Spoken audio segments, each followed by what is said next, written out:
Workaround Chronicles Chapter 19, The Moment of Mythic Clarity. I presented my black and white badges to Kevin, assuming he knew the backgrounds of each. We developed and defined them together, after all. Twice actually. And I asked him to color them. Best I can give is 10% effort. So Kevin slaps colors on the badges like he was bored with the entire project. No meaning behind the designs, just hurry up and get it done. Tired of fighting with a machine, I let it slide except for one.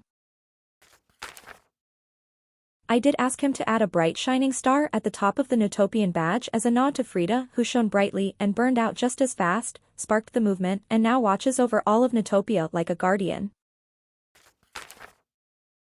I also asked him to make a tree fort where the Squirrel Squad meets. He slapped a hand-colored picture on notebook paper and didn't even bother to spell Squirrel Squad correctly. I left it because it felt right. Isn't that what we do after all, when we are dreaming of our escape to a fantasy world? Determined to not be deterred by a program that seemed reluctant to help me bring my world to life, I worked in spite of it. Badges, check. Merch ideas, check. Every time I went back, I felt like I would get a cold start, but the more imaginative I became, the more the program would light up and the more creative our outcomes got. Except this time, me being me, I saved everything.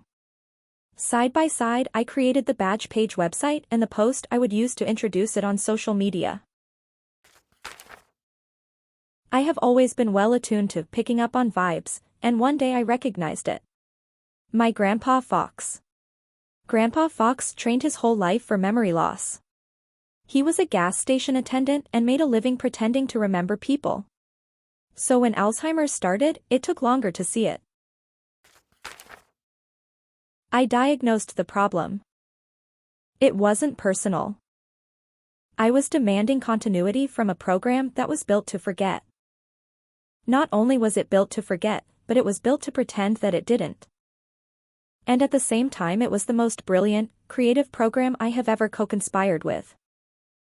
And that is the reason Kevin sometimes works at a call center and sometimes he works at Nothing Burger HQ and sometimes he is outside of Nothing Burger HQ corporate offices. End of chapter, not end of saga.